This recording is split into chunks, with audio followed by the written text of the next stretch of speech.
Primero que nada, saludarte, Sebastián. ¿Cómo estás? Te veo, bueno, supongo que con el estrés, el cansancio, te he visto haciendo reportes en inglés, en castellano, te he visto que te ha tuiteado Tom, eh, bueno, y más gente por ahí, un montón de gente desde Australia te han estado tuiteando, no sé si lo sabes, Sí, sí. directamente. Así que nada, Tim, he dicho Tom, es Tim Anderson. Bueno, nada, ¿cómo estás? Cuéntanos. Bueno, ya cumpliendo la segunda semana aquí en la República Popular de Lugansk. Ahora sí creo que estamos llegando a la etapa final de esta parte del Donbass, preparándonos para ir pasado mañana probablemente a Donetsk, donde las cosas incluso están más difíciles que aquí. Recordar que la República Popular de Lugansk es un territorio que ha sido liberado de tropas ucranianas y que entonces está empezando a vivir este proceso de reorganización, de volver a pensar el tejido social como un territorio unificado después de 8 años de asedio del ejército ucraniano y de sus mercenarios. Pero en Donetsk, como se ve, ¿no? A la distancia las cosas son más complejas, los plazos son otros, el territorio es más grande, la ciudad es el doble. Entonces, bueno, se juegan otras cosas ahí que tal vez en Lugansk no tienen tanta trascendencia geopolítica. Pero sí es interesante justamente tratar de compartir cosas vinculadas a este momento que está viviendo la República Popular de Lugansk, porque es un momento único que ellos habían estado esperando desde hace 8 años, o más que esperando, peleando para llegar a este momento, con 15.000 muertos, como hemos mencionado varias veces, del Donbass entre Lugansk y Donetsk, en esta etapa de resistencia que han tenido tan tenaz. Y creo que las historias más ricas que me llevo están vinculadas a esto, ¿no? A de qué manera la gente empieza a tener una especie de horizonte nuevo, con nuevas expectativas, con nuevos sueños, eh, con una esperanza de paz que se solidifique, porque si bien no hay tropas ucranianas dentro de esta república independiente, que tal vez pronto pueda llegar a hacer un referéndum para ver si quieren reunificarse a la Federación Rusa o no, los bombardeos continúan. Son bombardeos quirúrgicos para generar temor entre la población, en la mayoría de los casos utilizando los misiles HIMARS de Estados Unidos, que tienen un alcance de 80 kilómetros. Hemos comentado algunos casos en estas últimas semanas. Y las zonas fronterizas, ahí sí, también hace unos días compartimos alguna experiencia de haber estado ahí en el frente y ahí las cosas tienen otra dimensión. Ahí todavía hay, vamos a decir, una especie de fuego disuasivo donde se están tirando de los dos lados, pero nadie mueve su línea, ¿sí? Es como que, por lo menos desde hace un mes prácticamente, se respeta lo que se conoce como la zona gris. Entonces nadie avanza, nadie retrocede y se respetan lo que es el contorno de la geografía de la República Popular del Donbass. Y en estas, vamos a decir, recopilaciones de historias en que estamos recorriendo todo este país, que es lógicamente relativamente pequeño en relación a la Federación Rusa y a otros grandes países, nos hemos quedado impactados con algunas de las historias de la retirada, ¿no? Del ejército ucraniano y el perfil que esta gente ha tenido. El otro día comentábamos, Chema, yo te decía de que estaba impactado con la cantidad de uniformes ucranianos que hay tirados por todos lados, porque ellos a la última hora de decidir retirarse, evidentemente, no sé si en todos, pero en muchísimos de los casos abandonan su uniforme, se disfrazan de civiles, y eso a mí me llamó muchísimo la atención. Y algo que me impactó muchísimo más, hace poquitos días estuvimos en la ciudad de Rubieshna. Es una ciudad que está prácticamente pegada a Lysychansk, muy cerquita de Papasnia, que es como la zona más caliente. Lysychansk fue el último bastión de Ucrania, aquí en la República Popular de Lugansk.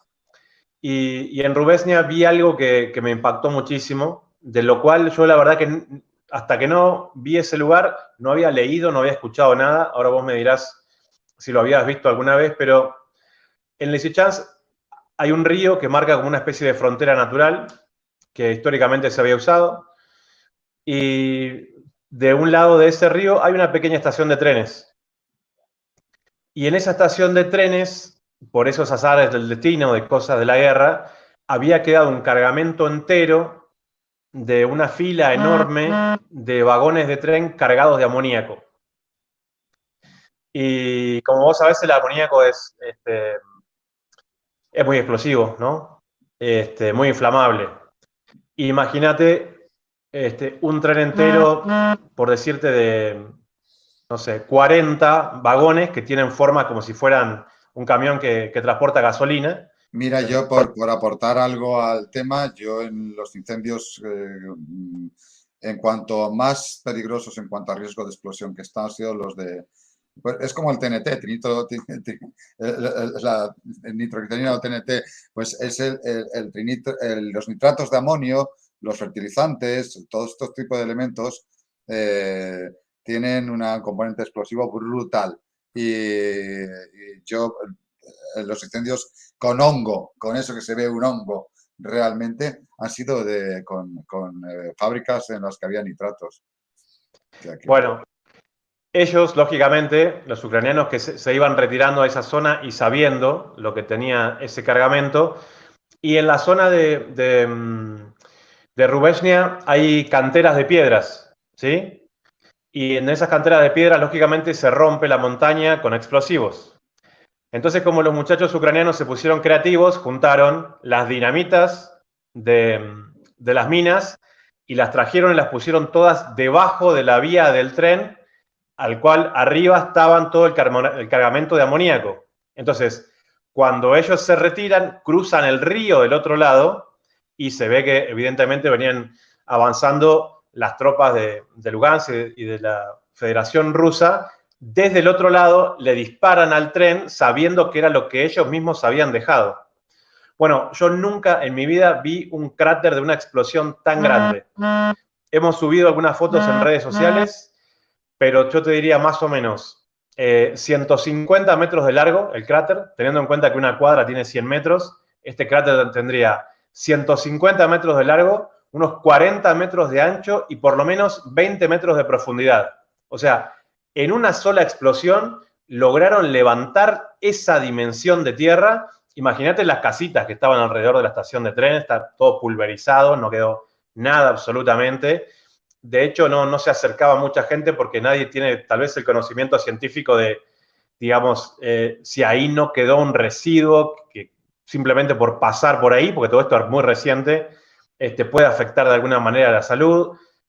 Uno anda como si fueran los cráteres de la Luna en ese lugar. Las vías despedazadas, hasta donde dejaron evidentemente esa fila de dinamita, el tren desapareció. O sea, del tren no quedó nada. O sea, uno podía recorrer 200 metros y de golpe encontrabas pedazos de tren.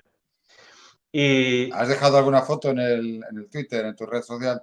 sí, lo que pasa es que sí, hay un video. Hay un video que está en el Twitter de Seba Salgado OK. Vale, hay un pues video de un minuto. Yo voy buscando el vídeo porque creo que eso sí que puedo compartirlo, porque el otro día Buenísimo. por ahí creo que puedo compartir la red. Entonces lo intentamos y me indicas, a ver, porque creo que puedes hablarme a la vez también. Es como estamos en un programa alternativo. Estamos haciendo lo que podemos porque en realidad el Zoom está ahí bloqueado. Pero vamos a ver si me voy aquí. ¿Se ve ahora esto bien? Sí, te veo ahí. Y ahora se ve el Twitter directamente. Veo Twitter, sí. A ver, baja un poquito. Ahí devuelvan el avión a los jueces argentinos a Venezuela. La entrevista con el ministro. Seguí bajando un poquito más. Eso es los HIMARS, que ahora vamos a charlar un poco de eso. Baja un poquito más. Es una entrevista que me hicieron unos chicos rusos. Eso es una bomba. Una más, una más. No, una más. Ahí está, ahí está. Ese video, ese video. Vamos a ver si se... A lo mejor aquí sí que se oye el sonido. Vamos a ver si tenemos suerte. A ver. Dime tú, a ver. ¿Se oye el sonido? No. Bueno, espera, sí que se va a poder oír, porque antes he visto cómo se oía el sonido aquí. Vamos a dejar de compartir aquí y voy a volver a compartir y creo que ya sé cómo hacerlo. Esto no nos vamos a privar de ese sonido, que el otro día sí que lo vimos. Compartir sonido del sistema. Ahora sí que lo vamos a ver bien. Comparto y me voy aquí. En teoría no tiene que haber ningún problema. Ahora sí que... 13 de agosto del 2022 estamos... Ahora sí se oía, ¿no? Sos un mago, Chema. Voy para allá. Tiramos para allá. 13 de agosto del 2022 estamos en la ciudad de Robieshna, en lo que es la frontera de la República Popular de Lugansk, para mostrarles el atentado terrorista tal vez más grande que hizo el ejército ucraniano en este territorio antes de huir de acá. Allá lo que ven al fondo son una cantidad de vagones cargados de amoníaco, que como ustedes saben es un gran explosivo y es extremadamente inflamable. Lo que hicieron los ucranianos fue tomar dinamita de unas canteras preparadas para explosiones de piedras que estaban muy cercanas y las pusieron debajo de los vagones con amoníaco en cantidades industriales, y antes de retirarse lo que hicieron fue generar un disparo a distancia que voló y generó este inmenso cráter que ustedes ven acá, que tiene por lo menos 140 metros de largo, 40 metros de ancho y 15 o 20 metros de profundidad. Con la dimensión de los trenes, 13 de agosto ya se dimensiona la distancia, ¿no? Porque cuando uno ve ahí Claro. cada uno de esos vagones, que sabemos que, aunque están en la distancia, son enormes, y desde donde rompe, revienta una de las partes de los vagones y donde están las otras, hay una cantidad de metros impresionante, ¿eh? O sea que... No. Y lo ancho, bueno, nada, me hacía reflexionar sobre qué estrategias, ¿no?, tendrían ellos. Y en ese mismo día en que estábamos recorriendo ahí, hay mucha gente que tiene miedo de hablar frente a la cámara. He tenido muy buenos testimonios, pero sin tomar registro, ¿no?, por el temor, porque nadie sabe realmente, tiene la certeza de cómo van a quedar políticamente las cosas. La gente, cuando le preguntas su nombre, te dice solamente su nombre, y solamente si específicamente le preguntas su apellido, a veces te lo dicen y a veces no. A veces le preguntas el apellido y te vuelven a repetir el nombre, ¿sí? Y bueno, hablamos con una señora que nos brindó testimonio y que sí pudimos tomar registro y que vamos a tener en este futuro trabajo documental que estamos haciendo. Y ella nos contaba, porque era de esta misma zona, y me dice, nosotros teníamos de alguna manera un cierto diálogo con los soldados ucranianos. Y ellos, los soldados, los que obedecen órdenes, nos dicen, miren que si nosotros tenemos que retirarnos de acá, tenemos órdenes de volar todo, ¿sí? Porque aparte, acordate lo que hablábamos el otro día, de que el ejército ucraniano saqueó casa por casa, banco por banco, o sea, departamento por departamento.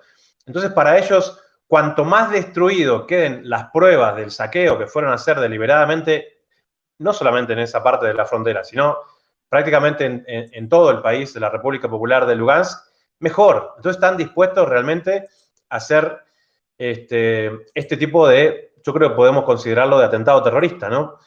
Y me parece interesante dimensionarlo también de esa manera, porque en ese diálogo que esta señora nos compartía, me decía, ellos nos dejaron en claro que no venían a protegernos de nadie. Nos decían que tengamos en cuenta de que de alguna manera nosotros éramos como sus rehenes, sus custodios, y que teníamos que hacer lo que ellos nos dijeran.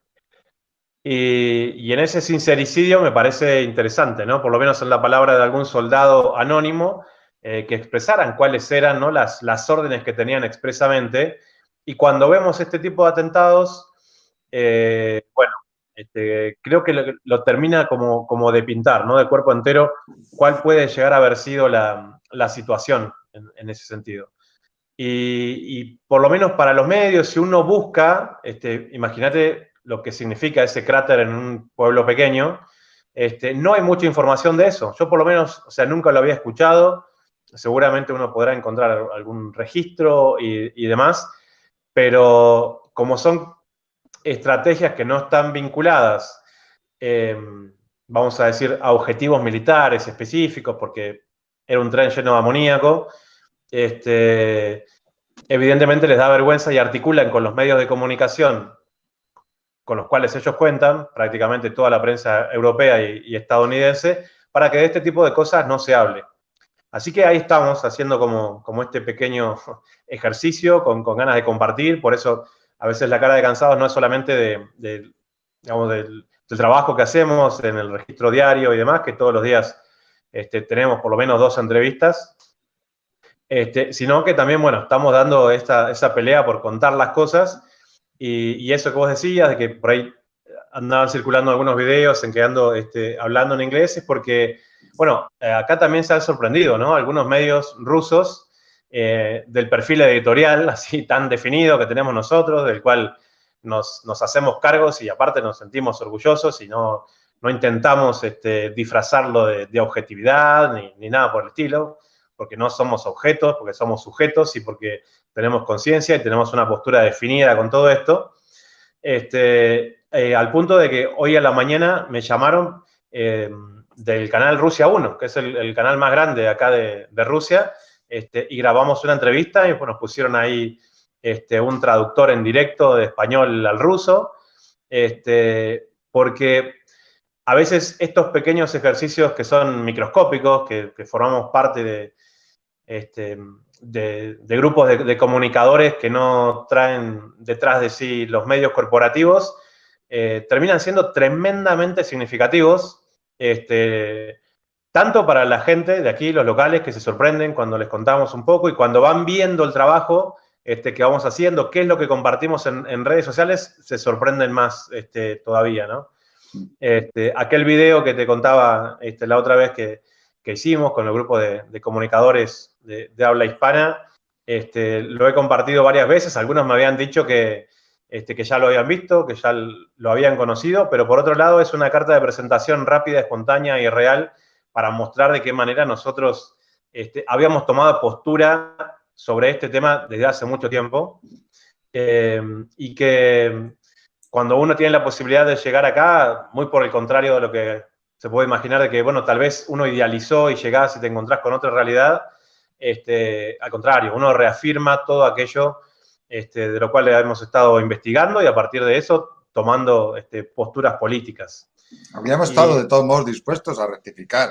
Nadie te impide ni a ti ni a mí rectificar sobre la marcha si vemos que algo no corresponde con lo que decíamos, efectivamente. Pero lo que tú estás mostrándonos ratifica al 100% todo lo que estábamos comunicando nosotros. Sí, sí, sí. Y la importancia que tiene, ¿no? Tratar de hacer estos ejercicios que la gente misma lo valora muchísimo. Y en ese sentido, bueno, aquí se nos han abierto, ¿viste? Puertas tremendas de gente que quiere dar testimonio. Nadie me ha negado una entrevista. Todo el mundo, o sea, hasta una persona hospitalizada, inmovilizada en la cama, que tiene con clavos en las piernas y una mano colgada así. ¿Viste? Uno entra y digo, bueno, muchachos, porque son muchachos que habían pisado minas antipersonales y están en una situación muy delicada. Bueno, mira, soy un periodista argentino, ¿alguno quiere hablar? Todos me dijeron. Mira, te lo voy a compartir con 2 ejemplos que me tocaron esta semana, porque yo siempre con mis estudiantes en la Facultad de Periodismo en La Plata trato de hacerles ver de alguna manera la potencia que puede tener la cultura dentro de la resistencia. Y en estos casos, la poesía, yo lo he aprendido sobre todo con la resistencia de la poesía palestina, me parece una herramienta muy poderosa. Y esta semana, bueno, entre la gente que estuve buscando por aquí, tuve la suerte de conocer a una poeta, militante, política local, que se llama Elena Zaslaskaya. Es una persona muy reconocida acá. Su poesía está vinculada, sobre todo en los últimos años, a lo que ha padecido, ¿no? El Donbass. La estuve buscando hasta que, bueno, pude dar con ella. Accedió a darme una entrevista y en esta cosa que como te imaginarás, ¿no? Los rusos siempre son un poco más formales que nosotros los latinos, ¿no? Entonces nosotros somos más lanzados para entrar en confianza rápido y demás. Y bueno, ella vino, ¿no? Como con todo un protocolo, a pesar de que es una mujer muy joven y demás. Y al ratito que estábamos hablando, yo le dije, bueno, pero digo, ¿vos escuchaste tus poesías en español alguna vez? ¿Viste? Y se sorprendió. Me dice, no. Entonces, bueno, yo había traducido, ¿no?, algunas de las poesías con un compañero de acá al español, y dije, bueno, te voy a leer tus poesías en idioma español. Y no sabes cómo se sorprendió esta mujer con ese pequeño detalle. Bueno, me empezó a grabar ella a mí, ¿no? Se hizo como una cosa muy interesante, porque la poesía de ella, aparte, tiene una fuerza muy cursos. Bueno, el idioma ruso tiene una riqueza tremenda que a veces cuando se hace una traducción, ¿no?, sobre todo en prosa, las cosas no son tan fáciles. Pero había 2 o 3 que me gustaron mucho, y bueno, se las compartí en idioma español y encima es como que se genera una especie de clima muy especial en el cual vos te das cuenta de la necesidad del reconocimiento de solidaridad que ellos tienen, aunque sea con un ignoto periodista sudamericano que ella no sabía ni que existía, pero que de golpe, en esta cosa de compartir horizontes políticos, de entender a la cultura como esa herramienta, bueno, uno vive un momento extremadamente grato, ¿no?, en esto que estamos buscando. Y así es que, bueno, compartimos con Elena. Hubo algunos medios españoles, sobre todo, que le han hecho entrevistas a la distancia. Yo tuve la suerte de conocerla por acá y vamos a estar compartiendo también parte de su trabajo. Ella nos recitó algunas poesías en ruso, lógicamente, para este trabajo documental que estamos haciendo. Y bueno, próximamente las tendremos ahí. Seguramente subiremos alguna foto y por ahí le voy a pedir a ella a ver si me comparte ese video que me grabó recitando la poesía en español. Y otra anécdota también tremenda, interesantísima, de anteayer, que tiene que ver con todo esto del reconocimiento y la solidaridad. Me encontré por aquí, me llevó en realidad un compañero. Me dice, hay un café que todavía está al estilo soviético. Me dice, todavía está. Entonces, yo me imaginaba en realidad como esos cafés turísticos que hay en Moscú, donde ponen todo para los turistas y uno le gusta ahí, que en Argentina también puede haber uno ambientado al estilo gaucho, ¿no? Y cuando fui, estaba, como te imaginarás, todo muy bien, con todos sus artefactos de la época y demás, todo muy, muy bien cuidado, pero lo mismo, ¿no? Como yo ando con la cámara todo el día, la gente le da curiosidad, nos ponemos a hablar con las señoras. Yo no había ido con ninguna expectativa más que ir a tomar un café con un colega de acá. Y entonces nos ponemos a hablar y la gente pregunta, ¿pero cómo, un periodista de Argentina? ¿Y qué venís a decir? Bueno, más o menos lo mismo que pasaste en el video de recién, o sea, la solidaridad, es importante que ustedes sepan. Bueno, y les empezó a agarrar una emoción, 2 señoras que manejaban eso, y entonces me explicaron, me dicen, no, bueno, me dicen, no, ahora que nos decís eso, me dice, vos no vayas a pensar que esto es un emprendimiento comercial. Me dice, este café soviético, todo rojo, imagínate bandera de Lenin por todos lados, todos los artefactos de la etapa soviética que te puedas imaginar, los muebles, las sillas, todo. La manera en que se vestían ellas mismas. Me dice, nosotros este café lo abrimos en el 2014, cuando empezó el bombardeo ucraniano contra Lugansk, porque reivindicar la etapa soviética es una manera de reivindicar nuestra propia identidad cultural, y eso a Kiev, digamos, te iba a decir un término muy argentino, no le gusta para nada. Eso a Kiev le molesta mucho. Y entonces nosotros lo hicimos por eso. Y le rompe las bolas. Te rompe las pelotas. Eso a Kiev le rompe las pelotas.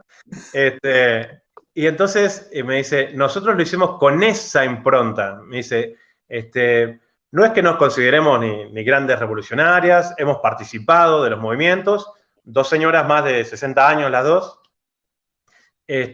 pero nosotros lo hicimos con esa inquietud.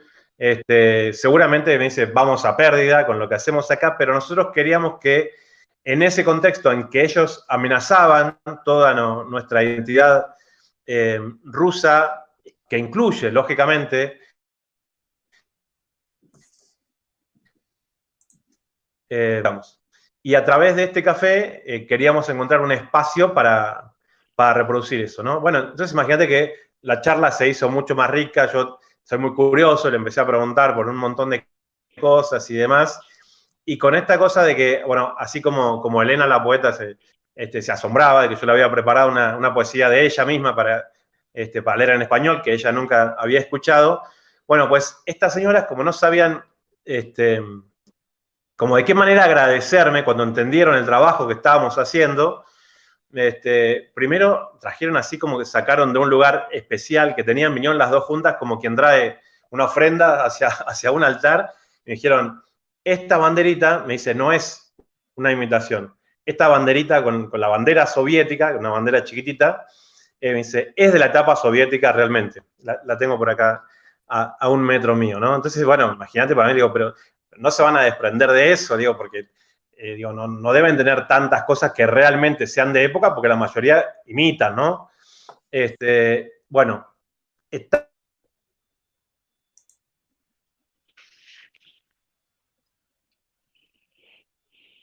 Ahí Seba, se ha cortado ahí un poco, a ver si recoge la conexión otra vez. Qué lástima. Qué lindo esto que estaba contando, ¿no, Firas? La gente, la gente entregando algo muy suyo, muy propio, solamente por el gesto de ver ese vídeo de agradecimiento, las verdades que estaba contando, lo cercano, ¿no? A ver si viene otra vez Seba, si puede conectar, porque, por cierto, él estuvo en Alepo, lo sabes, ¿no? Sí, Firas. lo sé, lo sé, lo sé, lo sé.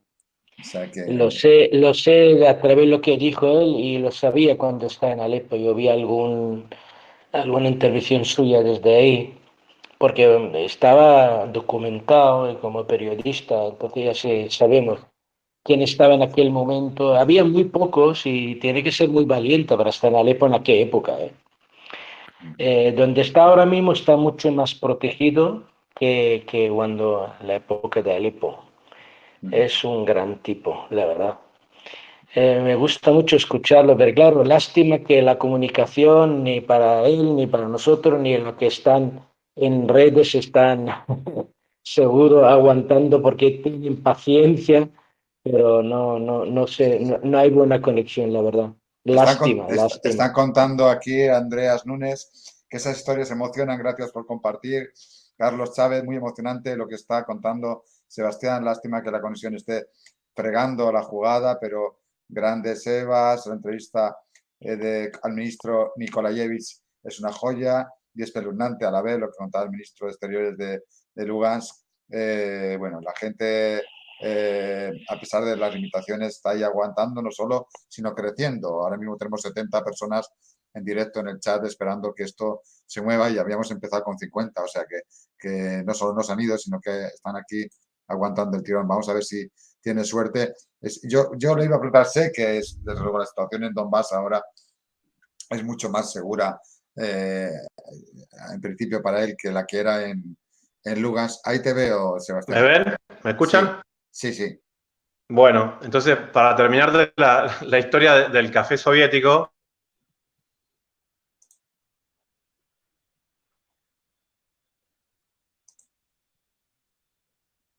Sí. ¿Ahora me escuchas? Ahora. Hola.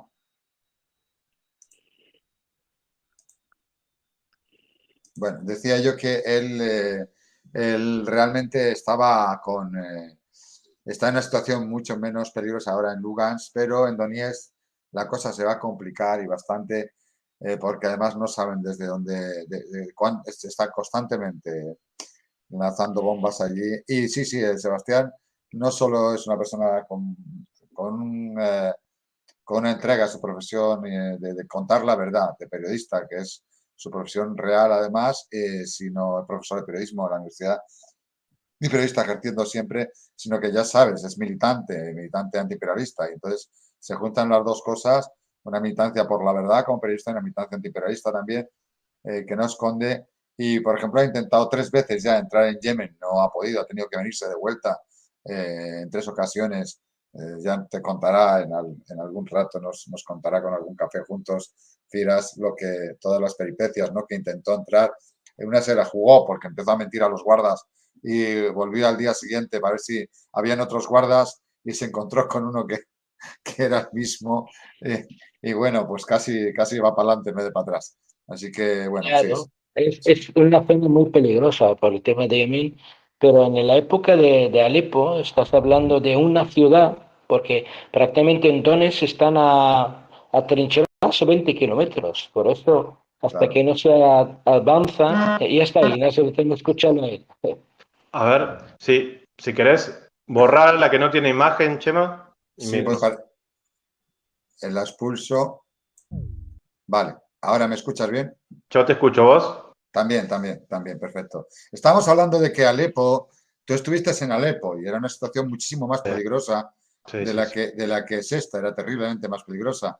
Y hablábamos del valor que tienen estas noticias, pero también el valor que se tiene que uno asumir, porque el temor, el miedo, yo lo digo como bombero, el miedo siempre está presente, ¿no? Aunque lo superes porque tienes otros fines por encima de, ¿no? Pero el valor es importante. Bueno, sabes que Firas, además de ser un sirio eminentemente comprometido, y en ese sentido él conoce perfectamente la situación de Alepo en aquellos momentos. Sí, en Alepo nos tocó estar hace unos 4 años, bueno, en un momento parecido a esto, ¿no? Cuando empezaba la reconstrucción, aunque todavía Vale. hay agresiones sobre Alepo, ¿no? Y cuando empezaba también, podemos decir así, la invasión turca también, ¿no? Sobre el norte de Siria. Y uno encuentra a veces algunas particularidades en la gente que vive esas situaciones de conflicto, ¿no? Con las ganas de salir adelante, con las generaciones de chicos que no conocen la paz. Pensemos que un niño sirio de 10 años nació, ¿no? en ese conflicto. Un niño de 10 años del Donbass tampoco, porque no tiene una memoria de los primeros 2 años de su vida y no sabe lo que es moverse libremente por su propio país. Y ese tipo de cosas también nos dejan enseñanzas tremendas y a partir de eso uno ve, ¿no? Que la solidaridad internacional es tremendamente poderosa, importante y es tenido muy en cuenta.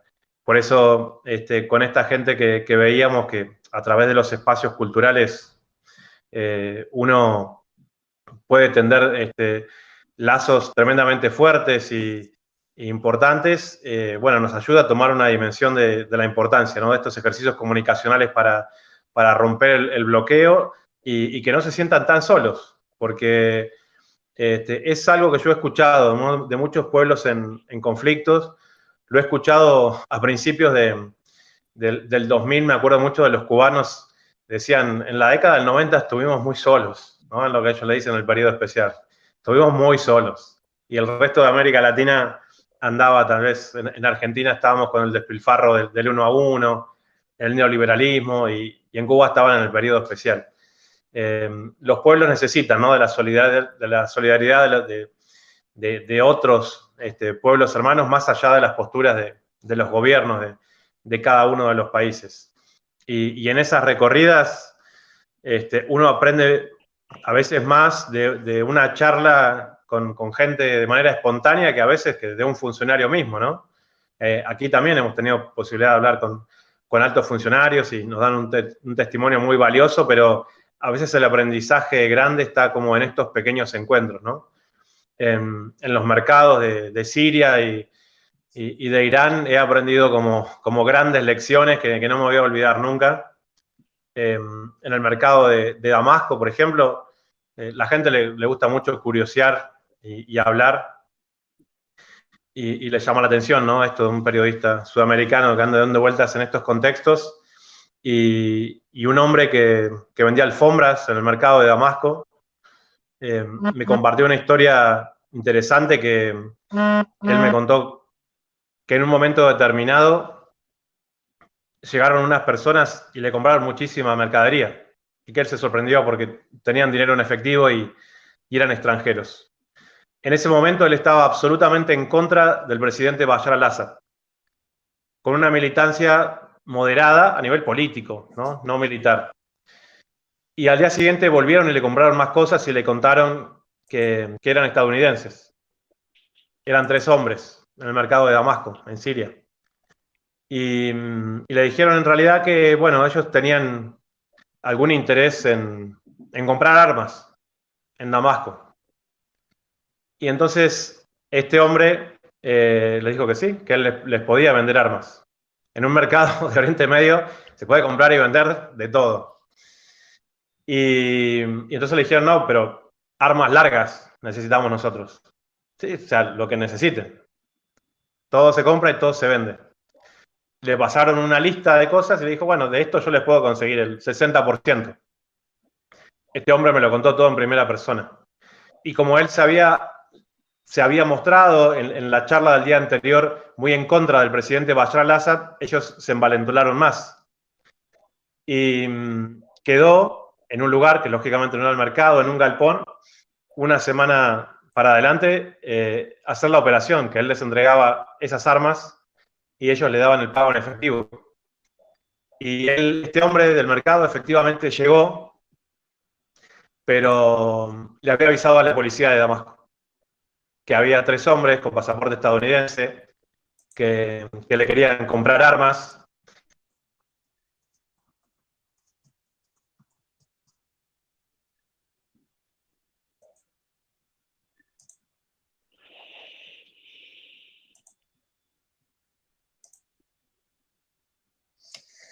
Bueno, es interruptus, pero cada cosa que dice, más ganas tenemos de que se quede contándonos, ¿eh? Es como en las películas, cada vez que ponen un anuncio, ¿sabes? Estás llegando el momento más importante, un anuncio, y eso es lo mismo. Cuando tiene que contar algo, bueno, pum, se corta. ¿Estoy de vuelta? Ay, sí, estás de vuelta, hola. pero cada vez que te vas nos dejas con la boca abierta. Estábamos antes en el café y no se terminó y estamos ahí con la boca abierta esperando ver sí, ahora termino la bandera. Las 2 historias. Bueno, este hombre lo que me dice, yo estuve en contra de Hafez al-Assad, de su padre, estuve en contra de Bashar, pero nunca voy a estar a favor de la injerencia externa sobre mi país y que estos gringos vengan a apropiarse por la fuerza. Y me pareció como un mensaje interesante, ¿no? De dimensionar a veces más allá de la postura en que pueden tener algunos gobiernos, su gestión, entender y tener claro quién es quién. Y a mí me pasa lo mismo con los argentinos que están a favor de Ucrania, porque estar a favor de Ucrania es estar a favor de la OTAN. Y nosotros en las Islas Malvinas tenemos una base de la OTAN que está ocupando parte de nuestro territorio insular, y a mí se me hace como muy fácil verlo eso. Si vos apoyás a Ucrania, vos estás con la OTAN. Si estás con la OTAN, estás a favor de los que están ocupando tu país. Ese hombre en Siria lo tenía claro, porque hasta un determinado punto él criticaba abiertamente al gobierno, pero cuando había que poner el pecho para ver si él defendía a su país frente a la injerencia extranjera, que evidentemente quería desestabilizar Siria todo a través de grupos armados, y por eso estaban buscando esas armas, él tenía en claro que era sirio. Incluso niños chiquititos sirios de 10 años que entrevisté en las escuelas tenían en claro quiénes eran sus amigos y quiénes eran sus enemigos. Y tenían toda una lista así muy interesante, que, ¿viste? Con esa espontaneidad de los nenes que te hacen reír, y a veces llegaban al punto de algunos determinados países que dicen, bueno, más o menos, me decían, Jordania más o menos, dice, pero... Qué bueno. Y me preguntaban a mí, ¿y tu país es amigo nuestro o un amigo? No, Argentina es muy amigo de Siria. Bueno, entonces te queremos acá. Pero bueno, creo que son esos grandes aprendizajes. Como vos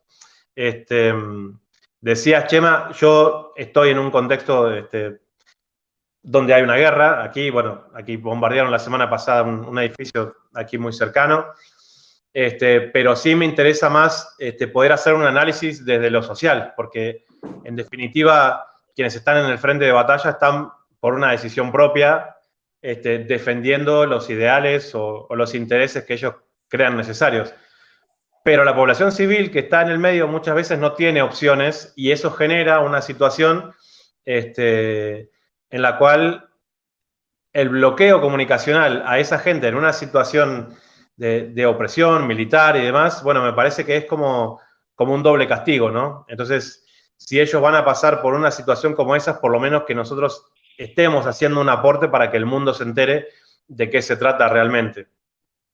Y en estos puentes que intentamos tender con nuestro trabajo acá, te contaba lo de la poeta y las muchachas que me regalaron esa banderita, y yo que curioseaba todo en este café de la etapa soviética, ellas no contentas con la bandera que me regalaron. ¿Vos ves este aparato que está acá?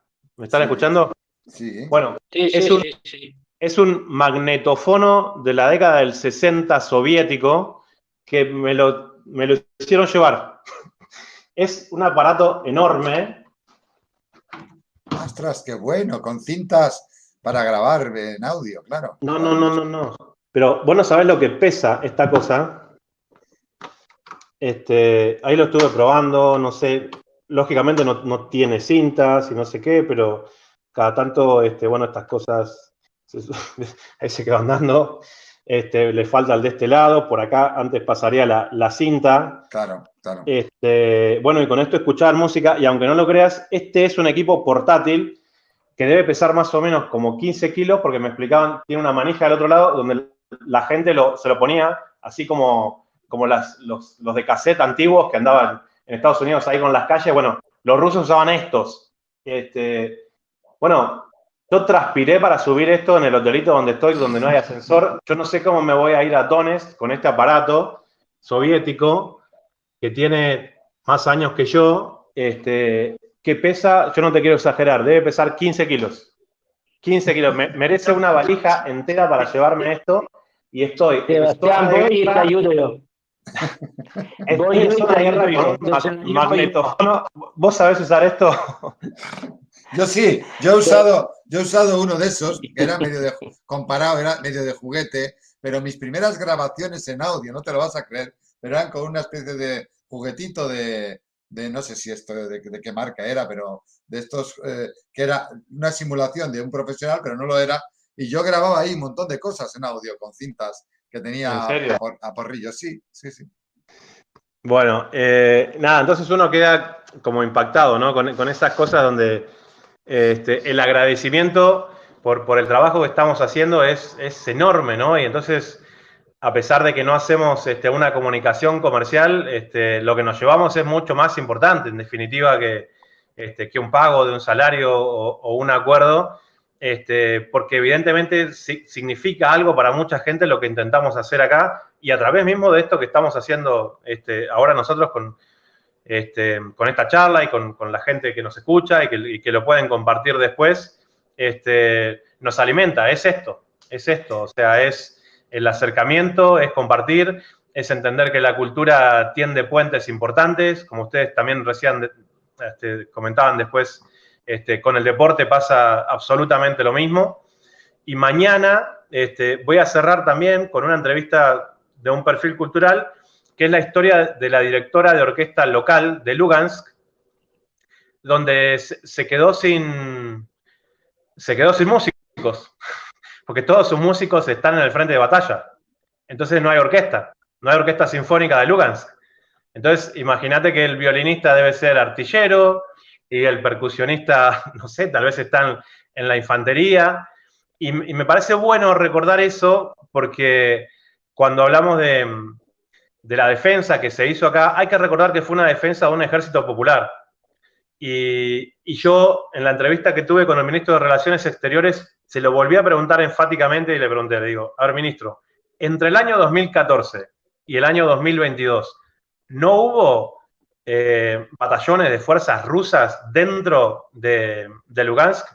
Me dice, no, hubo apoyo logístico, pero si por algo ellos llegaron incluso a rodear nuestra capital, porque prácticamente tenían tomado la totalidad de la República de Lugansk, y la capital de acá, en las afueras, uno se ve que ya las afueras están todavía todas bombardeadas, fue porque nos defendimos con lo que teníamos y porque no teníamos armamento y porque no teníamos un ejército.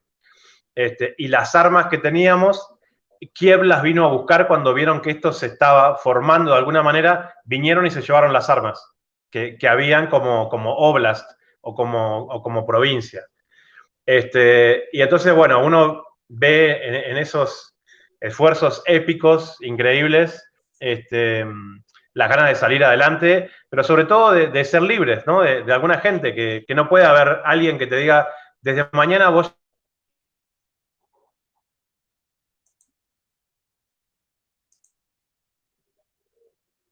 Ahí se le cortó otra vez.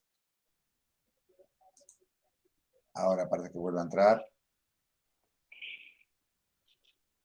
Es curioso, Firas, porque una de las cosas importantes que suceden con los tiempos que practicamos aquí en Tertulias en Cuarentena, que son los tiempos de la tranquilidad, de como cuando nos tomamos algo juntos unos militantes o estamos contándonos las cosas sin la urgencia de un noticiario, sin la condensación que tenemos que tener para transmitir una noticia en 2 minutos en un Twitter, sin todo eso.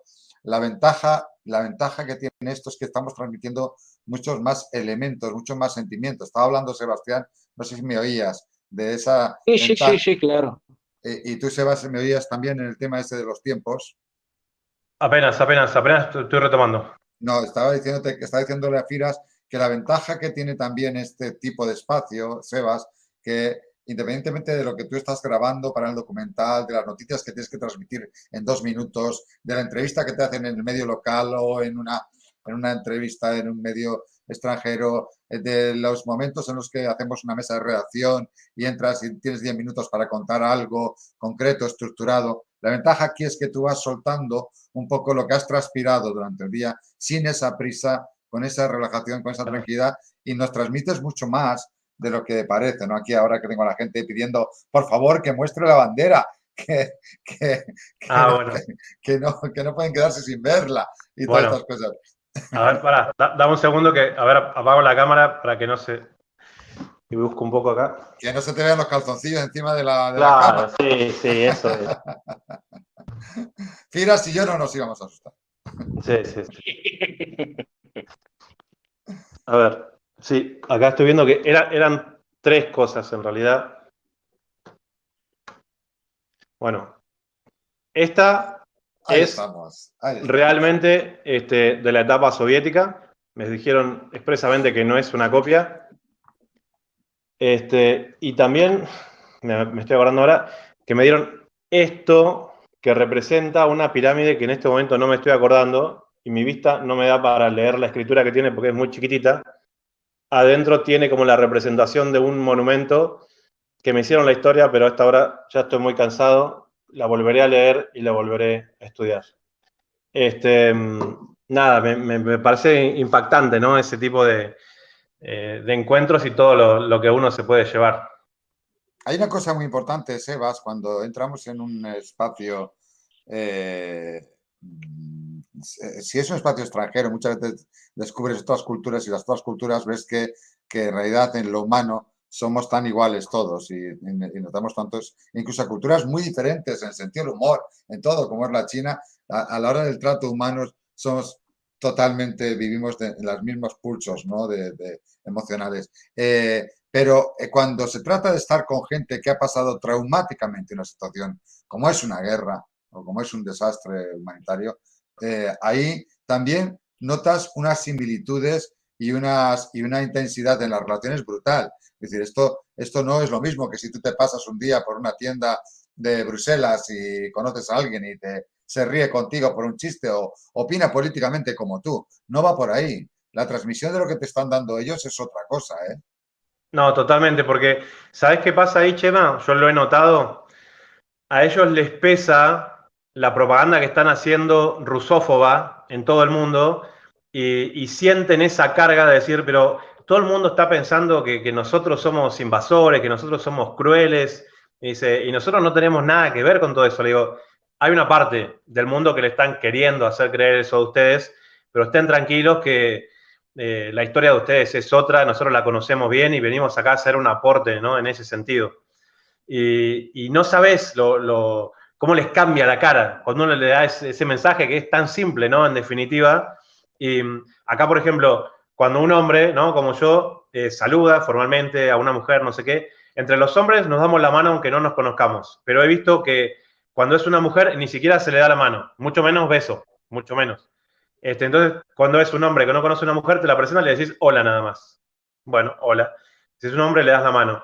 Y con estas mujeres, cuando yo me iba, imagínate cargando las bolsas, mi mochila, la cámara, el trípode, el magnetofono, parecía un equeco, así que me iba yendo, y vinieron y me dieron un abrazo, o sea, de lo contenta que estaban de que yo me llevara todas esas cosas y aparte me llevara las historias como si hubiéramos compartido una semana y fueron 2 horas de café. Así que son experiencias fuertísimas que nos ayudan a contrastar el horror de lo que estamos viendo, ¿no? Y uno también trata de compartir estas cosas, porque nos ha tocado ver cosas acá, o sea, tremendamente fuertes, o sea, te lo he dicho esta semana, o sea, exhumaciones de cuerpos que están empezando apenas ahora, sin identificación, con familias que enterraron a sus difuntos en el patio de sus casas y apenas ahora en el contexto de esta liberación están pudiendo hacer las exhumaciones, los análisis de ADN y las familias diciendo, a mí me tocó ver una mujer, bueno, mi hija la enterré ahí y fueron el equipo de antropología forense, exhumó el cuerpo, la madre al lado, que la habían enterrado hacía 1 año y medio. No sabes el dolor que hay aquí. Entonces, este tipo de cosas realmente revitalizan mucho y ellos están muy ávidos de vivirlos, de experimentarlos y de transmitirlos. Hace una semana lo comentábamos y no es grato para mí decirlo, pero el cuerpo de un soldado ruso estaba partido al medio y le habían cortado las manos y le habían cortado la cabeza y la cabeza la habían puesto sobre una pica, digamos, y las manos la habían puesto en unos pinches de una reja como simulando que las manos pertenecían a la cabeza, pero puesta como si fuera una exhibición, ¿no? Para mostrar la brutalidad del ejército ucraniano para con un soldado ruso que evidentemente ha quedado indefenso, de lo cual tengo imágenes y tengo todo, pero cuando me di cuenta un poco de la brutalidad y que a los soldados rusos que se dieron cuenta que yo había encontrado eso sin quererlo, porque estábamos caminando por un sendero, me quisieron como hacer creer que era un civil, que no había padecido eso, porque a ellos no les gustaba que alguien con su mismo uniforme hubiera pasado por una situación así, de una muerte, o sea, debe haber sido algo impensado, ¿no? O sea, no son humanos esa gente, realmente, o sea, son otra cosa, no les importa nada, por eso el ejemplo del principio del tren, o sea, los viste de cuerpo entero. Y entonces, nada, hicimos como un pacto ahí para que yo no muestre esas imágenes porque como no había pasado tanto tiempo tampoco, la cara de esa persona, que era un soldado ruso, estaba absolutamente reconocible, o sea, estaban las facciones, estaba todo, ¿sí? Y entonces, la guerra está aquí, digo, para que no vayan a pensar de que porque uno busca, ¿no?, estas particularidades de encontrar reflejos de la cultura, de la espontaneidad, de la gente, de historias de vida, no es que aquí no estén pasando otras cosas. Lo que pasa es que en la cotidianidad está la resistencia de ellos mismos. Y en esa intención de volver a tener una vida normal, se están jugando muchas cosas. Entonces, acá están los nenes jugando al lado de lugares donde la semana pasada cayó un misil. Y realmente a mí eso me parece como, en muchos sentidos, como admirable y también lo vi en Siria, ¿no? Ahora que me trajiste a la memoria muchas de esas cosas, en una escuela cristiana había caído una bala de mortero en Damasco, que la habían tirado desde un barrio periférico donde todavía estaba el frente al Nusra. Y entonces fui... ¿Cómo? De Jobar. El barrio de Jobar, que está enfrente del barrio cristiano. Sí, Durante sí, hasta el 2017 lanzaban y atacaban el barrio cristiano de Damasco. Exacto. Y cuando me enteré, bueno, yo digo, voy al día siguiente a ver qué pasó, digo, me imaginaba como la escuela deshabitada, y voy al día siguiente y había clases.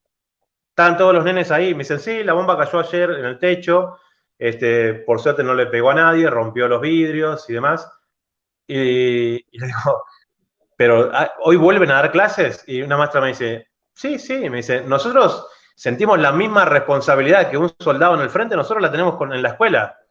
Y los padres entienden también perfectamente que les puede pasar algo a sus hijos en la escuela o en sus casas. No hay ningún lugar seguro. Y en Lugansk pasa lo mismo. La gente intenta vivir una vida normal, pero los bombardeos continúan. esta semana, ayer creo que fue, a veces se me mezclan los días, me recibieron en la oficina como en inglés le dicen las siglas JCCC, que es la organización que en un principio habían conformado las fuerzas de la Federación Rusa en conjunto con las fuerzas ucranianas para ver de que se respeten realmente los acuerdos de Minsk, en el cual Ucrania tenía que retirar el armamento pesado de la frontera con el Donbass. Nunca lo respetaron y la mayoría de los muertos vienen por el fuego de artillería pesada sobre Lugansk y sobre Donetsk. Entonces, el organismo se mantiene, pero separado y ya no hay comunicación, porque no tuvo sentido porque ellos nunca respetaron Minsk. Pero aquí funciona la oficina del JCCC, y el trabajo que ellos están haciendo es la recolección de todo el nuevo armamento que está tirando Ucrania sobre Lugansk en este momento. Y bueno, me llevaron a unas habitaciones donde tienen todo lo que ellos van recolectando y es impactante. Es impactante. Son misiles que ya han explotado, pero que ellos como si fuera volver a armar un avión. ¿Me escuchás? Sí, bueno, esa es una foto, por ejemplo. Eso que se ve ahí es solamente restos de misiles HIMARS de los Estados Unidos que tienen, como te decía hoy, 80 kilómetros de alcance, que pegaron en Alchevsk la semana pasada. Pero tienen otras habitaciones mucho más grandes donde se ven muchas más cosas que no querían que tome registro, porque a veces en esas tomas de registro uno, sin quererlo, puede estar dando información a gente con la cual no queremos compartirla. Pero aparte del armamento estadounidense, me decían, mira, este tipo de bazucas son polacas. Este tipo de minas son británicas. Este tipo de granadas son alemanas. Entonces yo digo, pero entonces, o sea, Ucrania ya es parte de la OTAN. Por eso yo bromeaba un poco con esa ironía en mis redes sociales y digo, Ucrania es parte de la OTAN.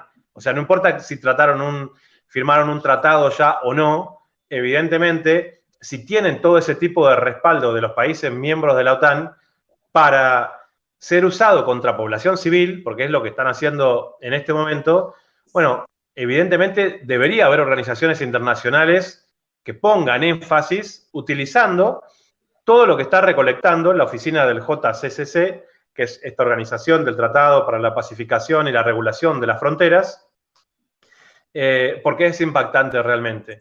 Y en el trabajo que ellos hacen, no solamente ajustan los pedazos para saber qué tipo de armamento están tirando, sino que tienen números de serie. A mí me tocó encontrar la semana pasada en un edificio un misil del tipo Javelin que no explotó. Entonces entró por la ventana de un edificio y bueno, yo también ironizaba un poco en mis redes sociales que le sacaba la foto a la serie que decía hecho en Estados Unidos, en Texas y demás, y digo, lo arrobé a Zelensky y le digo, acá se lo mando al presidente Zelensky para que llame a defensa del consumidor, que le están dando misiles de que no están explotando bien el tipo.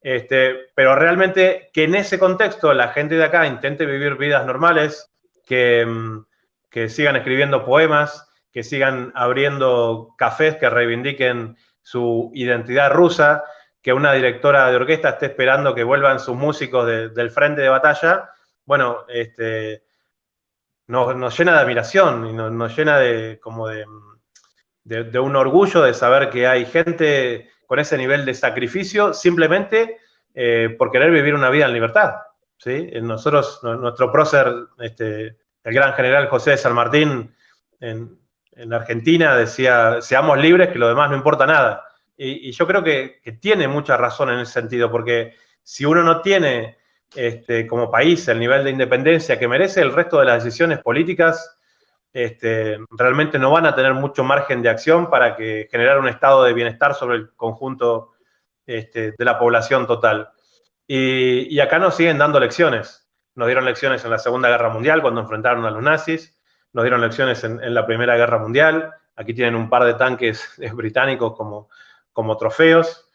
Y realmente estoy como impactado, ¿no? con la fortaleza de esta gente, que uno ve que en la transmisión del conocimiento y las experiencias que han tenido están y siguen estando presentes hoy día, porque no se desesperan. O sea, a pesar de todo lo que han padecido, miran para arriba, ven el horizonte, tienen las cabezas altas y tienen claro cuáles son sus objetivos.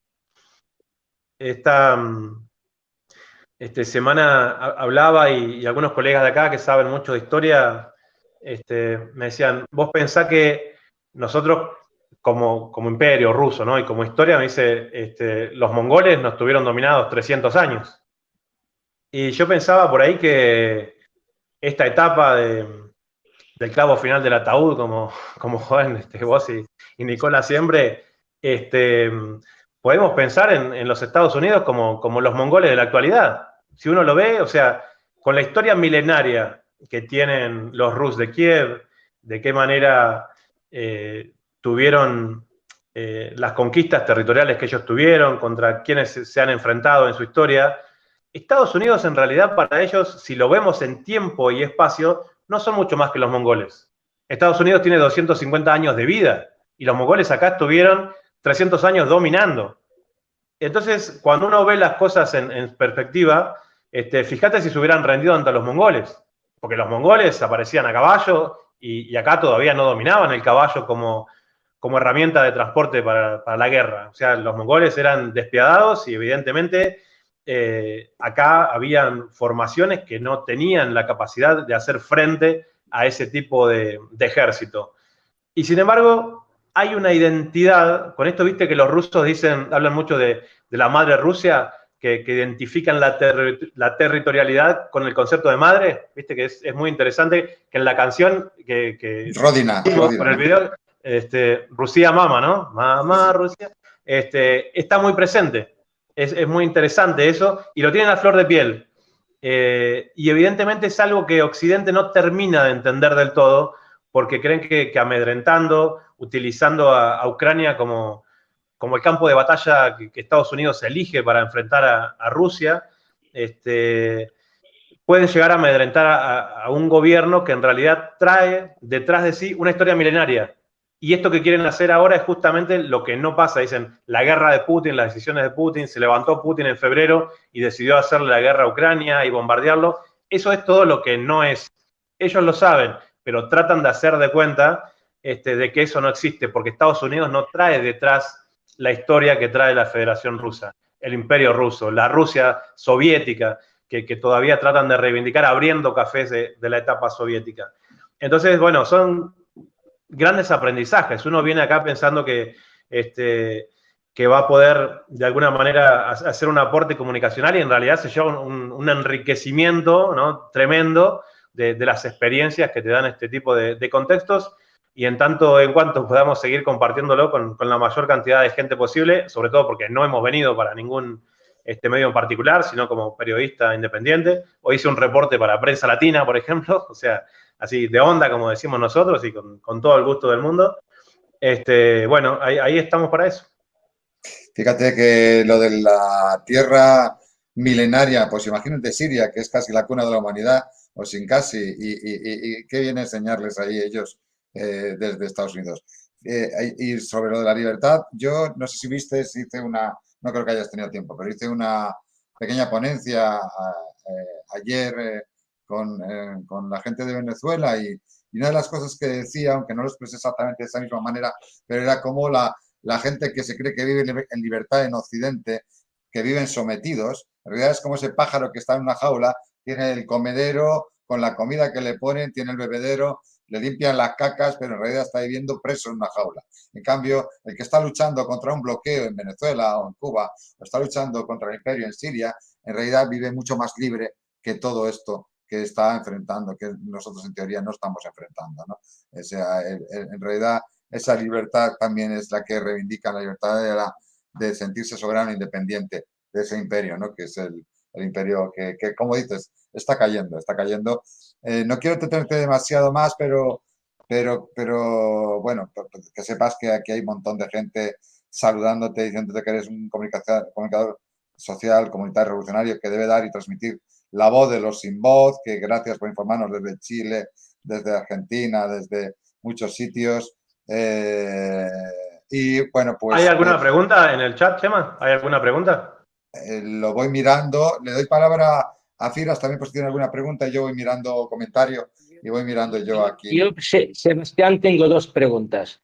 ¿Ya tienes ya sale tu perfil y tu nombre para los servicios secretos ucranianos?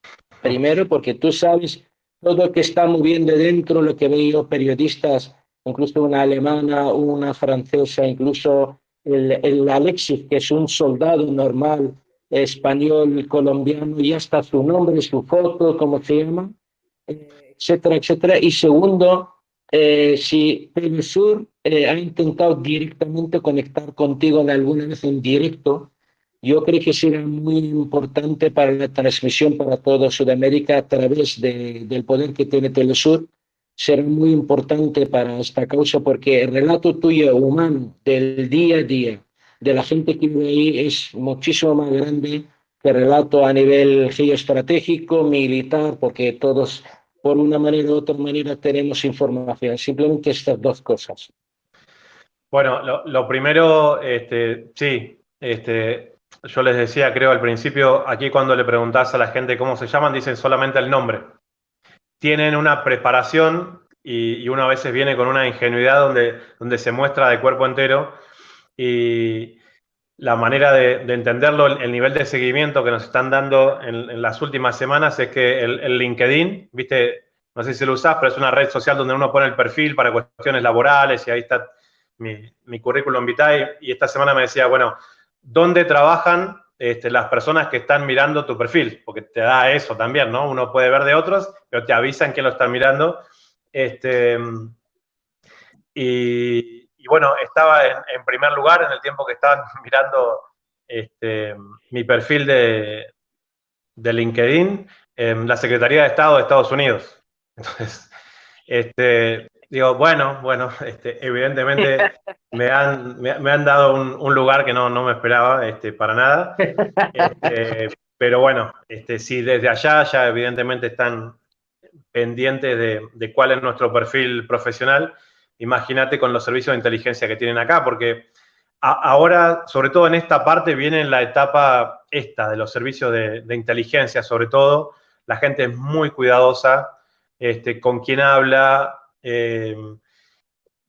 Tienen como una serie de precauciones y de protocolos. O sea, intentan vivir una vida normal, pero a las 11 de la noche hay toque de queda aquí. O sea, no puede andar nadie en la calle.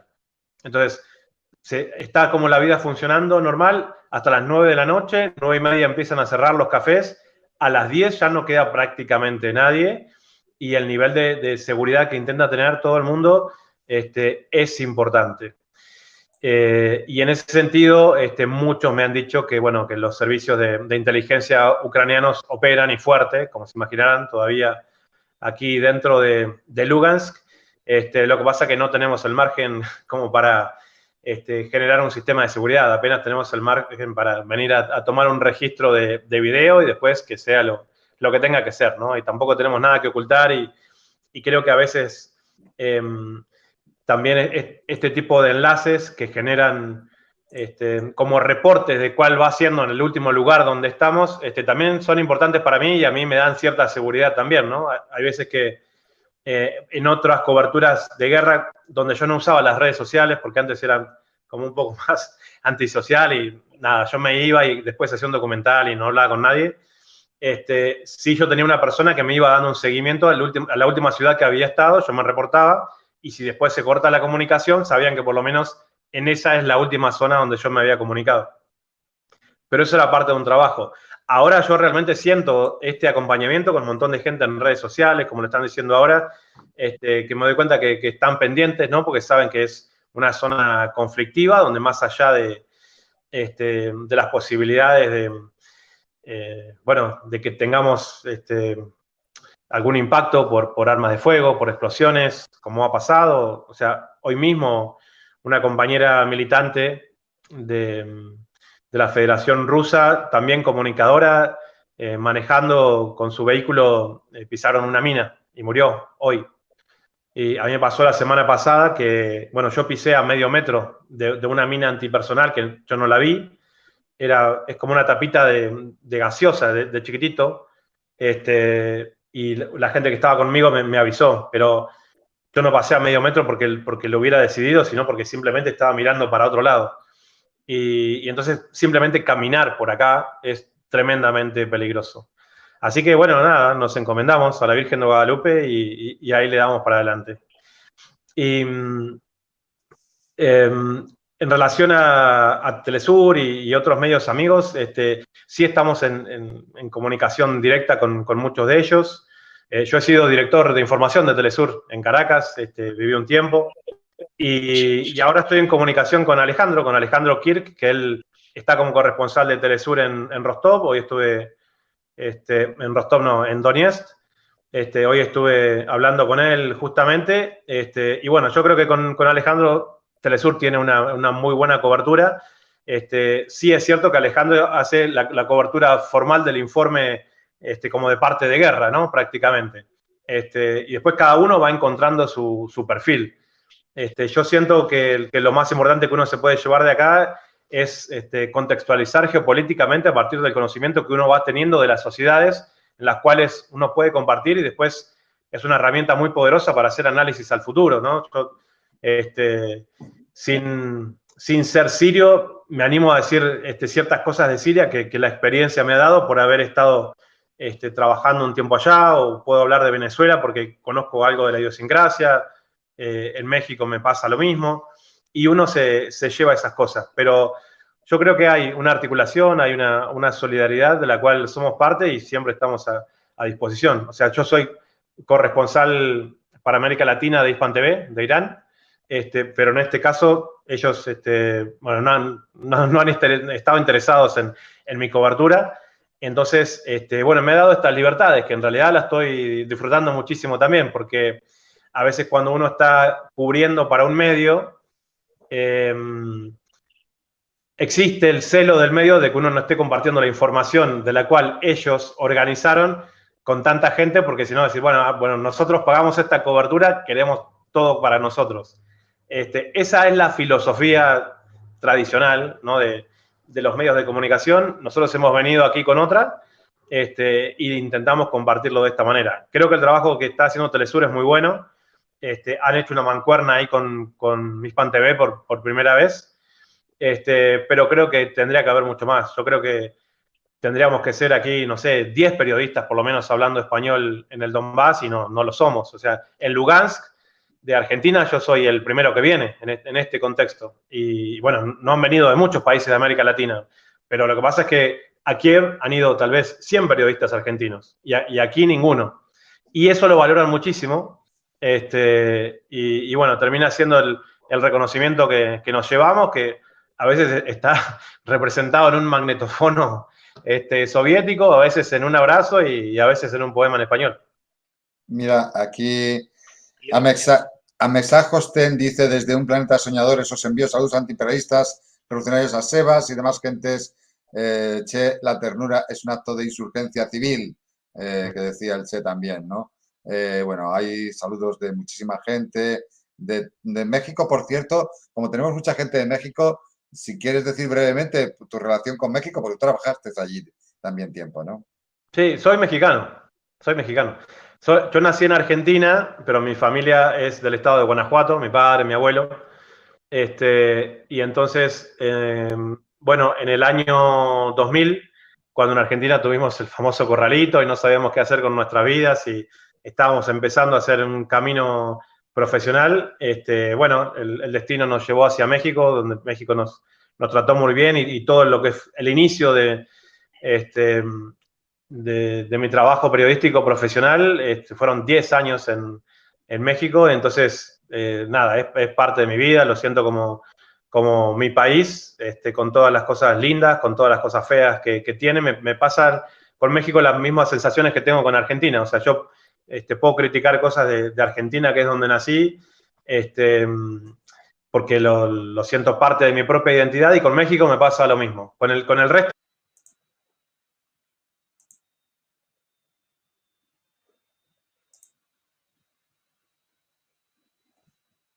Vale, pues hemos tenido que cortar la conexión porque a la hora la corta, y bueno, vamos a ir terminando seguramente con la despedida. Ok, me dice además Firas que se había quedado sin batería y por otro lado tengo a Salgado, a ver, que en teoría debe estar entrando. Un segundito. Allá voy. A ver. Un abrazo de Firas para los dos. Igualmente, Firas Alcharani, gracias por compartir estos momentos. Y voy a ver si entra Sebas. Le comento un poco algunas cosas que estáis vosotros transmitiendo en el chat.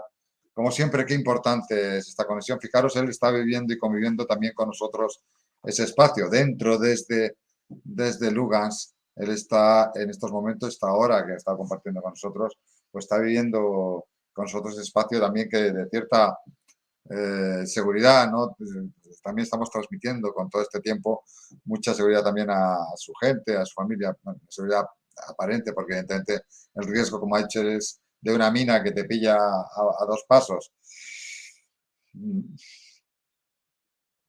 Es así de terrible, así de duro, ¿no? No le he preguntado a María Fernanda Vidal por el tema de las cárceles, porque eso fue en Donetsk y entonces quiero recordar que él está en Lugansk y se irá para allá luego. A ver, un segundito.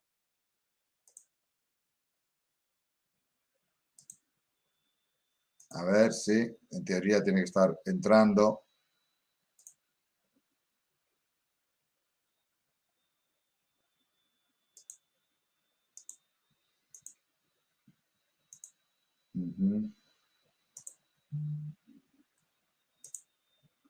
A ver aquí qué fue.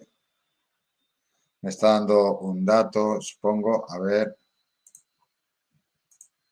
cuál es el problemilla que tenemos por ahí.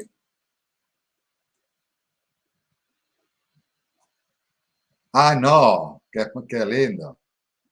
Vale.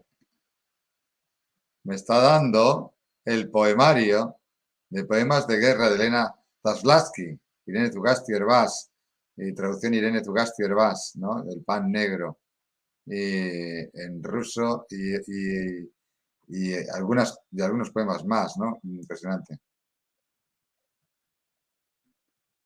Qué bueno, qué lindo este poemario, mira. Fantástico. Voy a ver si ahora entra Sebas y pero vamos, lo puedo compartir. A ver. ¿Me ven? Hola. Me has impresionado con el poemario que acabo de ver.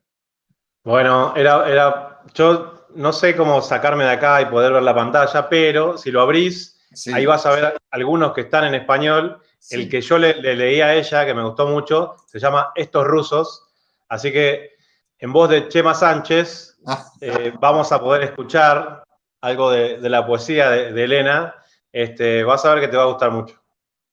Voy para allá a ver si abro la ventana y puedo compartirlo con vosotros porque tiene una pintaza enorme. A ver, ventana, aquí está. Ahí se ve, ¿no? Yo te veo a vos, pero si lo lees, lo escuchamos. Vale. Pues Elena Zaslavsky, de Lysychansk, de 1977, poeta, periodista, figura pública, actualmente vive en Lugansk, ha escrito 4 libros de poesía, es articulista en varios medios y editora de un periódico en Lugansk para la Academia Estatal de la Cultura y las Artes. Y su nombre ya figura en la antología 15 siglos de poesía rusa, 15 siglos de poesía rusa que se publicó en Moscú. O sea, ella ya está dentro de una antología, es una poeta reconocida. Y en los poemas, que aquí tiene poemario poemas de guerra, la que tú dices, creo que la he visto, que es Estos rusos. Estos rusos. Vale. Fíjate que está escrita en junio del 2014. 3 de junio de 2014. No, supongo que es así como se lee, ¿no? 3/6/2014 es 3 de junio o es 6 de marzo, no sé, será 3 de junio, ¿no? 2014. Dice, estos chicos rusos no cambian. Guerra, revolución, ruleta rusa, morir es no llegar a viejo. En los siglos XIX, XX, en el siglo XXI, A estas chicas rusas no les cambian. Esposa, decembrista, enfermera, amar y guardar, mientras su corazón revolotea en el pecho en los siglos XIX, XX, en el siglo XXI. Tú eres mi niño ruso, la guerra, la milicia, morir por tu país, nada cambia, nada cambia. Los demonios saltan y los ángeles están esperando en el umbral de la eternidad. Soy tu chica rusa, la cruz roja, un vendaje blanco, alcohol puro, te protegeré de lo inhumano con mis plegarias. Y llega la primavera, brotan los manzanos, cantan sobre la vida y desprecian las cenizas, y así ellas, ortodoxas, rusas, tras la oración, alzan sus rodillas. Bueno, son emocionantes, yo estoy... Son emocionantes. ¿Has visto todo el poemario? ¿Lo has leído todo? No, leí 4 o 5, y cuando leí esa de estos rusos, me gustó mucho jugar, cómo juega con la ironía, más allá de que la sonoridad, cuando se traduce una poesía, viste, a veces la rima puede ser un poco injusta, ¿no? Porque la palabra del significado que la pensaste en un idioma no rima de la misma manera en otra, pero me gustó mucho, ¿no? Y ahí, bueno, yo sé que los marxistas ortodoxos como vos, esta cosa de la religiosidad tienen sus distancias, pero es importante la dimensión religiosa en la cultura rusa, ¿sí? Como espacio de resistencia también lo estoy diciendo.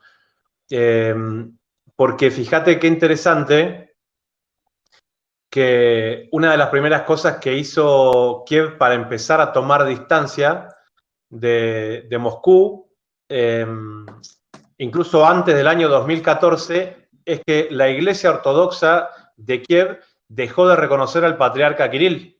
Es muy interesante eso. Entonces se generó una ruptura que no había pasado de no sé cuántos siglos, porque a la hora de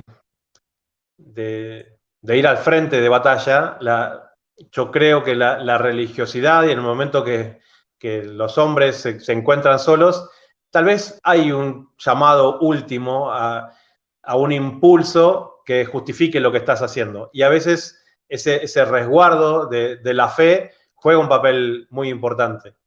Por eso cuando termina la poesía diciendo, bueno, que las chicas, o sea, terminan elevando las rodillas, como que terminan de hacer sus plegarias al cielo, bueno, me los puedo imaginar, ¿no? Y creo que es también un elemento que hace falta tener muy en cuenta para analizar, ¿no? Este conflicto que estamos viviendo desde el año 2014 y en el cual las iglesias, la de Kiev y la de Moscú, juegan un papel tremendamente importante.